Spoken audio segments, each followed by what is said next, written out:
And you need to know that you are a good chef. That's why you are here.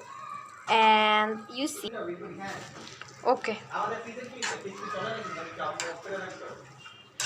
Oh my gosh, it's just so beautiful, yummy. I think because of the flash, it's not looking beautiful because actually there's not much like, what should I say?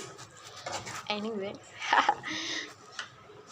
Guys, the light of the kitchen was not so good. That's why I am using flash. Even the light of this room also not so good. So I'm still using flash. But in real life, without flash, it's so beautiful. It has chicken, capsicum, and everything. Oh, azan is happening. I should do iftar now. Okay, guys. Tata, bye bye. Tata.